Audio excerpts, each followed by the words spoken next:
Hello friends, hopefully आप सभी लोग अच्छे होंगे।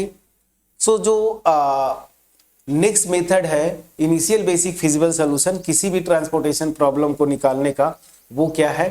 वैम, वोगेल्स अप्रोक्सीमेशन मेथड। अब देखिए, हमने इनिशियल बेसिक फिजिबल सॉल्यूशन निकालने के 2 मेथड्स ऑलरेडी कर चुके हैं, नॉर्थ वेस्ट कॉर्नर मेथड और मैट्रिक्स मिनिमा मेथड या लिस्ट कॉस्ट मेथड। तो मैंने आपको बोला था जो नॉर्थ वेस्ट कॉर्नर मेथड है वो सबसे वर्स्ट सॉल्यूशन देता है। क्यों? क्योंकि वो यहाँ पे ना कॉस्ट को ध्यान में नहीं रखता, उसमें बस अपर लेफ्ट जो कॉर्नर होगा वहीं पे हम एलोकेट करते थे। उससे बेटर सोल्यूशन दिया हमारा लिस्ट कॉस्ट मेथड, क्योंकि हम पूरे मैट्रिक्स में जहां जहां पे लिस्ट कॉस्ट आती थी वहीं पे क्या करते थे? एलोकेशन करते थे। अब इन दोनों से बेटर सोल्यूशन देता है वैम, वोगेल्स अप्रोक्सीमेशन मेथड। अब ये मेथड क्या करता है? इसको जो है, इसका जो एल्गोरिदम जो है वो हम करते जाएंगे। पहले मैं एक्सप्लेन करते जाऊंगा और न्यूमेरिकल भी साथ साथ पैरेलली करते जाऊंगा ताकि चीजें आपको समझ में आए। तो ये जो क्वेश्चन है इसमें देखिए, सेम क्वेश्चन मैंने लिया है, वैम मेथड से जो है इसका इनिशियल बेसिक फिजिबल सॉल्यूशन निकालना है। तो आप सबसे पहले वही चेक करेंगे, total availability equal to total demand, मतलब बैलेंस ट्रांसपोर्टेशन प्रॉब्लम है कि नहीं। तो ये क्वेश्चन ऑलरेडी कर चुके हैं, बैलेंस्ड है, इनिशियल बेसिक फिजिबल सॉल्यूशन मिलेगा, ठीक है ना। अब आता हूं वैम जो मेथड है, वोगेल्स अप्रोक्सीमेशन मेथड, इसका एल्गोरिदम साथ साथ में बताते चलता हूं और न्यूमेरिकल भी करते चलते हैं। सबसे पहला स्टेप क्या होगा इसमें? देखिए, वोगेल्स अप्रोक्सीमेशन मेथड करता क्या है ना कि ईच रो और ईच कॉलम में वो क्या करता है ना कि दो जो सबसे छोटी कॉस्ट है उनको अकाउंट में लेता है और उसके अकॉर्डिंगली जो है हम एलोकेशन करते हैं, ठीक है ना। तो क्या है वैम का जो एल्गोरिदम, और उसको स्टेप वाइज समझते चलते हैं। क्या करना है? सबसे पहला स्टेप, ईच रो और ईच कॉलम में सबसे लिस्ट कॉस्ट लीजिए और उससे नेक्स्ट लिस्ट कॉस्ट लीजिए। उनका डिफरेंस जो है ना, यहां पे आप जो है ब्रैकेट्स में हर एक रो और हर एक कॉलम में आप ब्रैकेट्स में लिखते जाएंगे ऐसे, ठीक। तो क्या करना है? हर एक रो और हर एक कॉलम में सबसे लिस्ट कॉस्ट और उससे जो नेक्स्ट लिस्ट कॉस्ट होगी उनका डिफरेंस। तो फर्स्ट रो में आते हैं, सबसे लिस्ट कॉस्ट 13 और उससे जो अगली जो लिस्ट कॉस्ट है वो क्या है? 16। तो इन दोनों का डिफरेंस, तो 16 माइनस 13 क्या हो जाएगा? 3। तो यहां पे आपने लिखा, देखिए 16 माइनस 13 3, यहां ब्रैकेट में लिख दीजिए। सेकेंड रो में आते हैं। सेकेंड रो में, अच्छा ये जो मैं इरेज कर रहा था तो मेरे ख्याल से ये इरेज हो गया, जो कॉस्ट थी इसको करेक्ट करिए, 17 था और ये मेरे ख्याल से 14 था। अब ठीक है, चलिए। तो यही आपका क्वेश्चन था, टेबल था, पिछले जो 2 क्वेश्चंस में मेथड्स में किए। अगली सबसे लिस्ट कॉस्ट यहाँ पे क्या है? इस रो में 14, ठीक है ना, और उससे अगली लिस्ट कॉस्ट क्या है? 17। तो 17 माइनस 14, इनका डिफरेंस 3, यहां पे लिख दीजिए। नेक्स्ट रो में आइए, सबसे लिस्ट कॉस्ट 18 और उससे अगली लिस्ट कॉस्ट 27। 27 माइनस 18 करेंगे 9।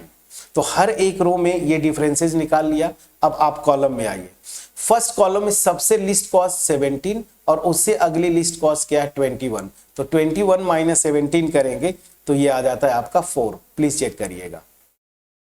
सेकेंड कॉलम में आइए, 16 और उससे अगली क्या है? 18। तो 18 माइनस 16 करेंगे 2। प्लीज चेक करिएगा। थर्ड कॉलम में आइए, सबसे लिस्ट 14, अगली नेक्स्ट लिस्ट जो है 18, 18 माइनस 14 करेंगे 4, यहां पे लिख दिया आपने। फोर्थ कॉलम में आइए, 13 और अगली लिस्ट कॉस्ट जो है 23, 23 माइनस 13 करेंगे क्या आएगा? 10। अब क्या किया आपने? ईच कॉलम और ईच रो में ये स्टेप आपको फॉलो करना है। सबसे लिस्ट कॉस्ट और नेक्स्ट लिस्ट कॉस्ट का डिफरेंस यहां पे ब्रैकेट्स में लिख दीजिए। अब अगला स्टेप क्या होगा? ध्यान दीजिएगा, ये जो डिफरेंसेस लिखा है आपने, इस डिफरेंस में सबसे जो बड़ा वाला डिफरेंस आएगा ना, उसी रो या उसी कॉलम में आपको एलोकेशन करना है। तो यहां पे डिफरेंसेस को अगर ऑब्जर्व करें तो ये जो 10 है ना, ये सबसे बड़ा डिफरेंस है। मैंने यही बोला ना, जो ये जो डिफरेंसेस आप ऑब्जर्व करेंगे, सबसे बड़ा जो डिफरेंस होगा उसी रो या कॉलम में हम एलोकेशन करते हैं। तो आप देख रहे हैं कि ये 10 जो है इस फोर्थ कॉलम में आ रहा है, तो फोर्थ कॉलम में एलोकेशन हम करेंगे। अब ध्यान दीजिए, अब इस कॉलम में जब एलोकेशन हमें करना है तो इसमें क्या करेंगे, जो सबसे जो लिस्ट कॉस्ट होगी, तो सबसे लिस्ट कॉस्ट क्या है 13, यहां पे मुझे एलोकेट करना है। अब ये कौन सा है, फर्स्ट रो फोर्थ कॉलम, तो क्या करेंगे, मिनिमम ऑफ जो यहाँ पे अवेलेबिलिटी क्या है 11, देखिए यहाँ पे एलोकेट करना है 11 और यहाँ पे क्या है 15, तो इन दोनों में मिनिमम मेरा क्या आ रहा है 11, तो आप करेंगे क्या, यहाँ पे 11 यूनिट्स का आप एलोकेशन कर देंगे, ठीक है ना। मैं इसको थोड़ा सा इधर लिख देता हूं ताकि मैं प्रॉपर तरीके से लिख पाऊं। तो चलिए 11 यूनिट्स का यहाँ पे आपने एलोकेशन कर दिया। अब जो रो या कॉलम एग्जॉस्ट हो रही है उसको क्रॉस ऑफ करिए। तो देखिए फर्स्ट जो रिसोर्स है या फर्स्ट जो सोर्स है उसकी जो अवेलेबिलिटी एग्जॉस्ट हो गई, इसको क्रॉस ऑफ करिए और अगला टेबल जब जाएंगे तो इस रो को हटा देंगे। ठीक, तो क्या करना है, इन डिफरेंसेज में जो सबसे बड़ा डिफरेंस होगा, चाहे वो रो के करस्पॉन्डिंग आएगा या कॉलम, तो उस करस्पॉन्डिंग रो या कॉलम में आप एलोकेट करेंगे। और जैसे मान लीजिए इस कॉलम में करना है तो इस कॉलम में कहां पे करेंगे, जो सबसे लिस्ट कॉस्ट होगी वहां पे आप करेंगे।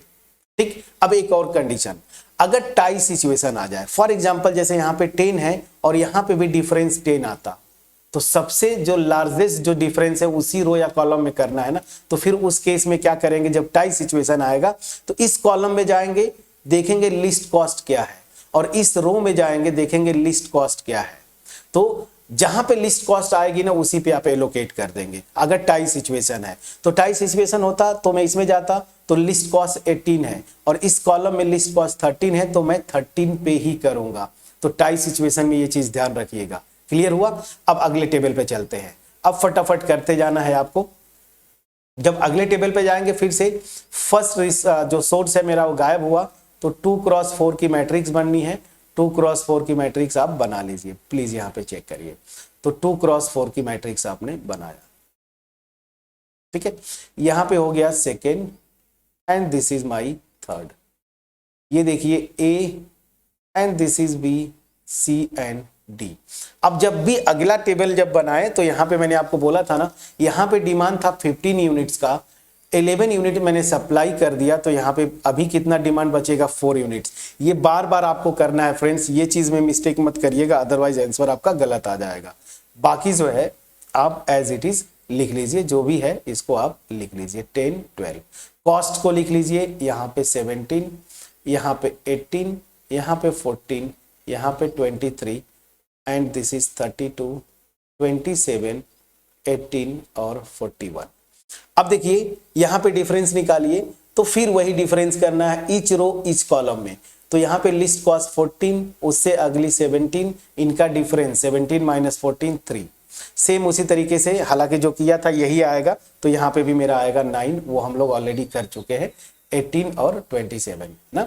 चलिए अब कॉलम में आइए, कॉलम में चेंज होगा 32 और 17, इन दोनों का डिफरेंस जरा निकालिए, तो यहां पे आएगा 15। प्लीज चेक करिएगा, 32 में से 17 सेपरेट करेंगे 5, हाँ ठीक है 15। यहां पे आइए 18 और 27, तो 27 में से 18 सेपरेट करेंगे, ये तो ठीक है, ये 9 ही आएगा। प्लीज चेक करिएगा। यहां पे 18 में से 14 सेपरेट करेंगे 4, 41 में से 23 सेपरेट करेंगे, यहाँ पे 18 आता है। प्लीज चेक करिएगा, ठीक है ना। अब देखिए फिर वही प्रोसेस को, कौन सा डिफरेंस सबसे बड़ा है, मैं देख रहा हूं इस कॉलम का डिफरेंस बड़ा है, यहीं पे मैं एलोकेशन करूंगा। जो लिस्ट कॉस्ट होगी, लिस्ट कॉस्ट 23 है इस कॉलम में, यहां पे एलोकेट करेंगे और करेंगे क्या, मिनिमम ऑफ यहां पे 13 है और ये 4 है, तो मिनिमम ऑफ 13 एंड 4 कितना आएगा 4।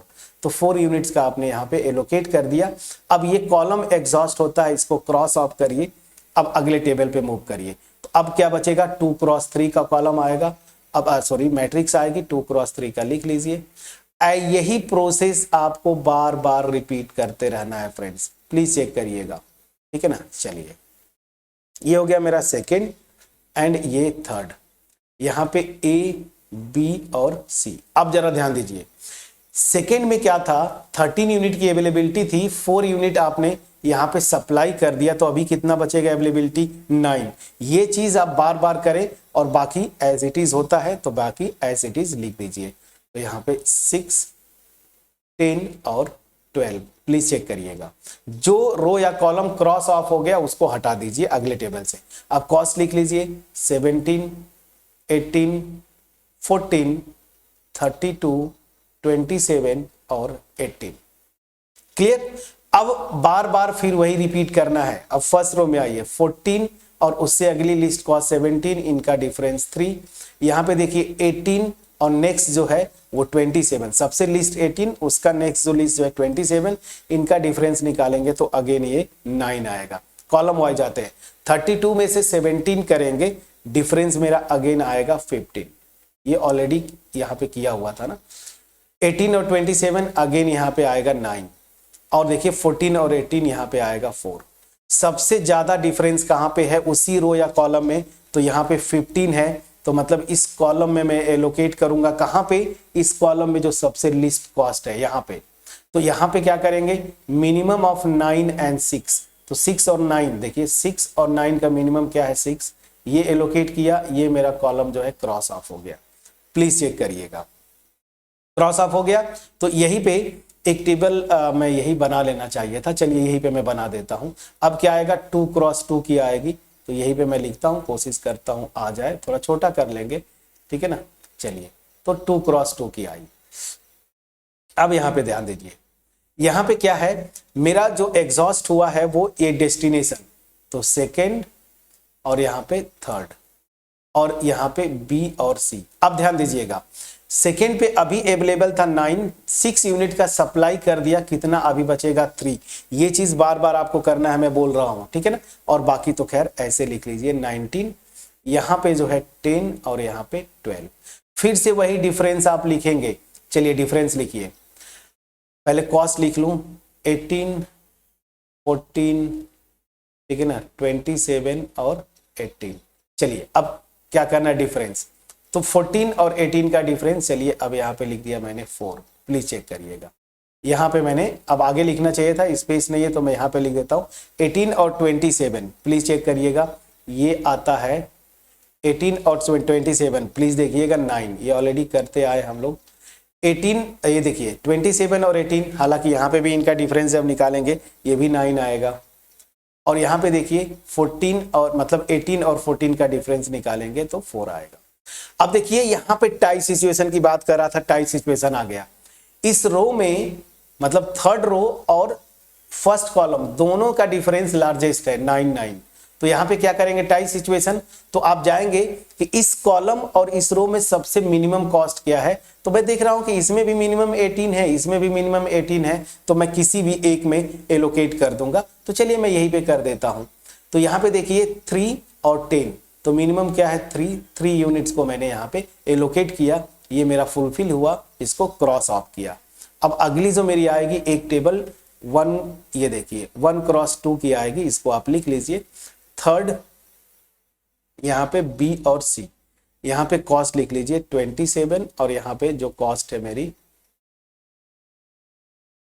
चलिए ठीक है थोड़ा सा अच्छे से कर ले, यहाँ पे जो मेरी कॉस्ट है एंड दैट इज 18 ना। प्लीज चेक करिएगा, डिफरेंस की बात करते हैं तो डिफरेंस यहाँ पे देखिए चेक करिएगा। अभी फिलहाल देखिए मैंने क्या किया था, यहाँ पे डिमांड था 10 यूनिट्स का, 3 यूनिट सप्लाई कर दिया, तो अभी कितना डिमांड रह जाएगा 7 यूनिट्स। ये चीज आपको ध्यान देना है फ्रेंड्स, ठीक है ना। प्लीज चेक करिएगा। और बाकी ये 12 है, कोई दिक्कत नहीं, और ये 19। अब यहाँ पे एक ही बार एलोकेट कर दीजिए, अब कुछ चेक ही नहीं करना, ठीक है। यहाँ पे कर दीजिए, तो पहले यहाँ पे करेंगे, तो 19 और 12 में से यहाँ पे 12 और जो बच गया 7, तो यहाँ पे कुछ करना नहीं, वो लास्ट में आप कर दीजिए 7 और 12। तो देखिए आपने एलोकेशन किया वैम मेथड से। वैम मेथड में क्या था, हर एक रो और ईच कॉलम में आपको जो लिस्ट कॉस्ट सबसे है और जो नेक्स्ट लिस्ट कॉस्ट, इनका डिफरेंस जो यहाँ ब्रैकेट में लिखते हैं। अब ये डिफरेंसेस वाले को देखेंगे, और जो सबसे बड़ा डिफरेंस जहां पे आ रहा है ना, उसी रो या उसी कॉलम में आप एलोकेशन करेंगे। अब यहाँ पे जैसे देखिए सबसे बड़ी कॉस्ट क्या आ रही थी, सॉरी डिफरेंस 10, इस कॉलम में करूंगा। अब इस कॉलम में करेंगे तो इस कॉलम में सबसे जो लिस्ट कॉस्ट होगी ना, वहां पे जाके आप एलोकेशन करेंगे। ये प्रोसेस को फॉलो करना है। टाई सिचुएशन में मैंने बताया था कि जिस रो या कॉलम में टाई सिचुएशन है, उस रो और कॉलम में आप मूव करेंगे, और सबसे लिस्ट कॉस्ट जिस रो या कॉलम में आएगी उसमें करेंगे। तो यहाँ पे टाई था, यहाँ पे भी मैं देख रहा था मिनिमम 18, यहाँ पे भी टाई था तो देख रहा था इस कॉलम में भी 18, तो मैंने यहाँ पे एलोकेट कर दिया। अब क्या करूंगा, मैं फाइनल टेबल बनाऊंगा, और जो कुछ भी आपने एलोकेशन किया है उसको आप यहाँ पे लिखेंगे। तो चलिए यहाँ पे आप लिख सकते हैं so by VAM method, VAM initial basic feasible solution क्या आ जाएगा। अब ये टेबल एक बार आप बना दीजिए। टेबल जो मेरा था 3x4 का था, तो चलिए यहाँ पे 3x4 आप बना लीजिए मैट्रिक्स, और जो एलोकेशन किया है उसको आप यहाँ पे लिखेंगे। तो चलिए फटाफट 3x4 का था तो 1 2 3, चलिए यहाँ पे था 1 2 और 3 सोर्स थे, और A B C D। Cost आप लिख लीजिए, क्या था कॉस्ट, देखिए यहां से 21 16 25 13, तो कॉस्ट 21 16 25 13, ठीक है ना, यही था, ठीक है। 17 18 14 23, तो 17 18 14 23। थर्ड रो में था आपका 32 27 18 41, सो 32 27 18 और 41। एलोकेशन जहां जहां पे किया है अब उस पे आइए, ठीक है। सॉरी, यहां पे जो अवेलेबिलिटी थी उसको भी आप लिख लीजिए। यहां पे था 11, ठीक है, 13 19 6 10 12 और 16। अब जो जो एलोकेट किया है, सबसे पहले मैं जो टेबल में एलोकेट किया था यहां पे देखिए 13 वाले में 11 यूनिट्स का, तो यहां पे आप 11 यूनिट्स कर दीजिए। इसके बाद आपने एलोकेट किया था यहां पे सेकेंड और डी, मतलब 23 वाले में 4 यूनिट, तो यहां पे 4 यूनिट्स प्लीज चेक करिएगा। उसके बाद जो एलोकेट किया था आपने अगला यही से आ जाएगा, ठीक है ना, ये सेकेंड और ए, मतलब 17 वाले में 6 यूनिट, यहां पे 6 यूनिट्स। फिर उसके बाद अगला आ जाइए, अगला आपने यहां पे किया था सेकेंड और बी, मतलब 18 वाले में 3 यूनिट्स, सेकेंड बी 18 वाले में 3 यूनिट्स, प्लीज चेक करिएगा, यहां पे किया। और फिर इसके बाद लास्ट में आए थे हम लोग, थर्ड था ये, थर्ड में 27 में हमने किया था 7 और 18 वाले में किया था 12, ठीक है। अब चेक कर लीजिए 6 एलोकेशंस है कि नहीं, हमने देखा था ना m plus n minus 1 non degenerate solution, तो देखिए 6 एलोकेशंस है, ओके कोई बात नहीं। अब यहां से आप देखिए जरूर चेक करें कि क्या टोटल जो अवेलेबिलिटी और डिमांड से एग्जॉस्ट हुए कि नहीं। रो वाइज यहाँ पे देखिए 11 ठीक है, 9 और 4 13, ये भी सही है, यहाँ पे 19। कॉलम वाइज आइए 6, यहाँ पे 7 प्लस 3 10, ये भी ठीक है, 12 एंड यहाँ पे गड़बड़ क्यों हो रहा है,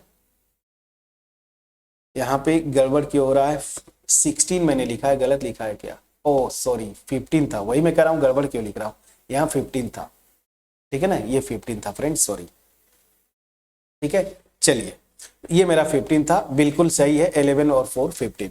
तो जितना सबका डिमांड और जो सोर्स था, डेस्टिनेशन और सोर्स सबका अवेलेबिलिटी और जो डिमांड है वो एग्जॉस्ट हो चुका है, ये मेरा फाइनल सोल्यूशन है। ठीक, आप इतना लिख के छोड़ देंगे, या फिर अगर आप चाहेंगे जो एलोकेशन आपने किया है x14, ये मेरा 11, फिर क्या था x21, ये देखिए 6, x22 3, x24 प्लीज चेक करिएगा 4, फिर x32 7 और x33 12 यूनिट्स का, ये टोटल 6 आपने किया। तो यहां से मैंने किया, देखिए वैम मेथड ये आपका पूरा है। अब इसके बाद जो है आप देखिए ट्रांसपोर्टेशन कॉस्ट कितनी आ रही है इस मेथड से, तो आपको पता है क्या करते थे, 11 इंटू 13, सो 11 into 13 plus 6 into 17 plus 3 into 18 plus 4 into 23 plus 7 into 27 ना प्लस 12 इंटू 18, ठीक है ना। अब इसको कैलकुलेट करिए, ये आपकी ड्यूटी है, कितना आता है प्लीज कैलकुलेट करके बताएं। तो यहाँ पे आप चाहे तो रुपीज करके इसको ब्रैकेट में कर दीजिए, यहाँ पे भी हम करेंगे रुपीज करके ब्रैकेट में, चेक करते हैं क्या आता है, ठीक है, प्लीज चेक करिएगा। ठीक है फ्रेंड्स, हमने कैलकुलेट किया और देखिए ये जो कैलकुलेशन हमने किया एक बार फिर से देख चेक करिएगा आप। इससे जो है वैम से मेरा जो आ रहा है टोटल ट्रांसपोर्टेशन कॉस्ट 796। तो ये देखिए सबसे इंप्रूव सोल्यूशन आया होगा। मैं एक बार पिछली वीडियो में मैं चलता हूं जहां पे मैंने लिस्ट कॉस्ट मेथड किया था। ये देखिए मैंने कंपेयर किया था। देखिए नॉर्थ वेस्ट से आया था 1095 और इससे आया था 992। ठीक है ना, तो ध्यान दीजिए कंपेयर करिए 1095 992। ठीक है ना, 1095 992। तो यहां पे देखिए मैं लिख देता हूं 1095 एंड 992। ठीक है ना, और इससे कितना आया 796। अब देखिए एक एक को आप कंपेयर करिए। नॉर्थ वेस्ट कॉर्नर मेथड से आपका जो टोटल ट्रांसपोर्टेशन कॉस्ट आया था जब मैं इनिशियल बेसिक फिजिबल सॉल्यूशन निकाला था ये था ऑलमोस्ट 1100। फिर हमने लिस्ट कॉस्ट मेथड या मैट्रिक्स मिनिमा मेथड से किया था तो ये जो आया था कॉस्ट 992, मतलब इससे इंप्रूव सॉल्यूशन। और जो हमने वैम से किया वोगेल अप्रोक्सीमेशन मेथड तो इससे जो मेरा लिस्ट कॉस्ट आया वो 796। तो आपने क्या देखा कि ये जो तीनों मेथड मैंने इसीलिए जानबूझ के आपको एक ही एग्जांपल लिया था और तीनों मेथड से किया। और देखिए हमने जब किया तो सबसे बेटर सॉल्यूशन कहां पे आ रहा है वैम। दैट मींस जो ऑप्टिमल सॉल्यूशन होगा उसके बहुत करीब कौन सा मेथड जाता है वैम। इसीलिए मैं आपको बोल रहा हूं कि जब भी आपके एग्जाम में क्वेश्चन आए कि ट्रांसपोर्टेशन प्रॉब्लम को सॉल्व करो तो आप इनिशियल बेसिक फिजिबल सॉल्यूशन निकालने के लिए वैम मेथड का यूज करेंगे। क्यों? क्योंकि ये आपका जो ऑप्टिमल सॉल्यूशन है उसके बहुत करीब जाता है। ठीक, तो हमने क्या किया ट्रांसपोर्टेशन प्रॉब्लम का कॉन्सेप्ट सीखा, फॉर्मेशन सीखा, कुछ definition basic feasible solution, degenerate non degenerate, और उसके बाद इनिशियल बेसिक फिजिबल सॉल्यूशन निकालने के 3 मेथड सीखे, north west corner method, list cost method और वोगेल्स अप्रोक्सीमेशन मेथड। इसके अलावा भी 1-2 और मेथड्स हैं बट ये जनरली यही 3 यूज्ड होते हैं। अब आपको एग्जाम में अगर ये बोलता है कि नॉर्थ वेस्ट कॉर्नर मेथड से इनिशियल बेसिक फिजिबल सॉल्यूशन निकालो उसके बाद इसको सॉल्व करो तभी आप नॉर्थ वेस्ट लगाएंगे। अदरवाइज अगर आपसे सिंपली बोलता है, जनरली ये क्वेश्चन आता है solve the following transportation problem, तो इनिशियल बेसिक फिजिबल सॉल्यूशन में बार बार बोलूंगा वैम लगाइएगा। कैलकुलेशन भी बहुत टफ नहीं है, वैम लगाइएगा और उसके बाद फिर क्या करेंगे ऑप्टिमिलिटी चेक करेंगे। अब यहां पे थोड़ा सा कॉन्सेप्ट सीख लेते हैं। जैसे सिंप्लेक्स मेथड में था हम लोग इनिशियल बेसिक फिजिबल सॉल्यूशन निकालते थे, अब इसकी ऑप्टिमिलिटी चेक करते थे टेबल बना के, और वो कैसे करते थे नेट इवैल्यूएशन। ठीक है ना, सेम उसी तरीके से जो ट्रांसपोर्टेशन प्रॉब्लम में आपने इनिशियल बेसिक फिजिबल सॉल्यूशन निकाला, मान लीजिए वैम मेथड से हमने निकाला, किसी भी मेथड से निकाला, अब ये सॉल्यूशन ऑप्टिमल है कि नहीं तो यहाँ पे ऑप्टिमिलिटी यहाँ पे भी चेक करते हैं। और ऑप्टिमिलिटी जब चेक करेंगे तो वो भी इस तरह से नहीं होगा टेबल फॉर्म में जैसे सिंप्लेक्स में था, हम मैट्रिक्स फॉर्म में, मतलब जैसा हमने इनिशियल बेसिक फिजिबल सॉल्यूशन निकाला उसी तरीके का मेथड होगा। और इसमें 2 मेथड है लेकिन इसमें जो सबसे इंपॉर्टेंट है, जो सबसे रिसेंट है और ज्यादा बेटर है वो क्या है मोडी मेथड, मतलब मॉडिफाइड डिस्ट्रीब्यूशन मेथड। ये क्या है ऑप्टिमिलिटी चेक करने का मेथड है फ्रेंड्स। ठीक ना, तो नेक्स्ट वीडियो में मैं ऑप्टिमिलिटी मतलब मोडी मेथड जो है आपको इसका जो पूरा एल्गोरिदम है मैं वो बताऊंगा। और उसके बाद मैं यही से इसी क्वेश्चन को मैं वैम से मान के चल रहा हूं कि मैं कर रहा हूं, तो वैम से मैं ये जो इनिशियल बेसिक फिजिबल सॉल्यूशन निकाला यही से मैं मॉडिफाइड डिस्ट्रीब्यूशन मेथड से ऑप्टिमिलिटी चेक करूंगा। ठीक है, तो मेरा जो एफर्ट था वैम मेथड का इस वीडियो में जो हमने किया होपफुली आपके पास पहुंच पाया होगा। वीडियो को लाइक करिएगा, फ्रेंड्स के साथ शेयर करिएगा। ठीक है ना, अब मैं इसको इरेज करता हूं क्योंकि हम यही पे इसी पेज पे हम मॉडिफाइड डिस्ट्रीब्यूशन मेथड मतलब ऑप्टिमिलिटी चेक का जो मेथड है उसको हम करेंगे। ठीक है ना, चलिए तो यहां से होपफुली मेरा एफर्ट जो है वो आपके पास पहुंच पाया होगा। अगर पहुंच पाया है वीडियो को लाइक करिएगा, फ्रेंड्स के साथ शेयर करिए, चैनल पे अगर नए हैं चैनल को जरूर सब्सक्राइब करिएगा। बट जाते जाते एक बार फिर से मैं समराइज कर दूं क्योंकि ये सबसे इफेक्टिव मेथड है वैम। आपको करना क्या है, ईच रो और ईच कॉलम में सबसे लिस्ट कॉस्ट और नेक्स्ट लिस्ट कॉस्ट का डिफरेंस जो है ब्रैकेट्स में लिख देना है, सबसे पहला स्टेप। हर एक रो और ईच कॉलम, हर एक कॉलम में। अब यहाँ पे ये जो ब्रैकेट्स में लिखा है सबसे बड़ी जो डिफरेंस आएगी ना उसी रो या उसी कॉलम में हम क्या करेंगे, एलोकेट करेंगे। ठीक, अच्छा अब जैसे मान लीजिए यहाँ पे सबसे बड़ा कॉस्ट ये आया, तो अब बड़ा कॉस्ट बोल रहा हूं सॉरी, बड़ी डिफरेंस, तो ये जो डिफरेंस सबसे बड़ी यहाँ पे आई इस कॉलम में करना है, तो कॉलम में क्या करेंगे, जाएंगे और जो सबसे लिस्ट कॉस्ट होगी वहां पे एलोकेट करेंगे। अगर टाई सिचुएशन आता है रो और कॉलम में तो करेंगे क्या कि उस रो या उस कॉलम में आप मूव करेंगे और जहां पे सबसे लिस्ट कॉस्ट होगी ना उसी पे एलोकेट कर देंगे। टाई सिचुएशन की मैं बात बोल रहा हूं, यहां पे भी एक टाई सिचुएशन आया था और इस तरीके से आप इस प्रोसेस को रिपीट करते जाएंगे जब तक आपका फाइनली जो है इनिशियल बेसिक फिजिबल सॉल्यूशन न निकल जाए, मतलब टोटल अवेलेबिलिटी और टोटल डिमांड एग्जॉस्ट न हो जाए, तब तक आपको करते रहना है। फाइनल टेबल बना के क्रॉस वेरीफाई जरूर करिएगा। करने के बाद जो इनिशियल फिजिबल सॉल्यूशन है उससे टोटल ट्रांसपोर्टेशन कॉस्ट भी निकाल लीजिएगा। और उसके बाद ये जो मेरा सॉल्यूशन आया इनिशियल बेसिक फिजिबल सॉल्यूशन, ये ऑप्टिमल है कि नहीं उसको करने के लिए, ऑप्टिमल है कि नहीं उसको चेक करने के लिए, तो ऑप्टिमिलिटी चेक के लिए हम लोग क्या करते हैं, मोडी मेथड, मतलब मॉडिफाइड डिस्ट्रीब्यूशन मेथड, इससे हम ऑप्टिमिलिटी चेक करते हैं। इसको हम नेक्स्ट वीडियो में करेंगे और यही से कंटिन्यू करूंगा। बट फिनिश करने से पहले ये तीनों मेथड जो इनिशियल बेसिक फिजिबल सॉल्यूशन का आपने देखा, सबसे इंप्रूव सॉल्यूशन क्या आया, वैम का। तो मतलब क्या, वैम जो है आप अगर करेंगे ना तो मॉडिफाइड डिस्ट्रीब्यूशन मतलब ऑप्टिमिलिटी चेक में जो कैलकुलेशन है वो थोड़ा सा कम हो जाता है। तो इसीलिए मैं बोलता हूं कि शुरू में ही वैम लगा दीजिए ताकि आपका कैलकुलेशन एफर्ट फर्दर जो है वो कम हो जाए। सो मिलते हैं नेक्स्ट वीडियो में। स्पेशली उन फ्रेंड से मैं रिक्वेस्ट करूंगा जो आप विजिट करते हैं चैनल को बार बार बट अभी तक सब्सक्राइब नहीं किया, प्लीज सब्सक्राइब करें, बेल आइकन क्लिक करें। सो मिलते हैं नेक्स्ट वीडियो में, तब तक अपना ख्याल रखें। Thank you so much friends for watching my video.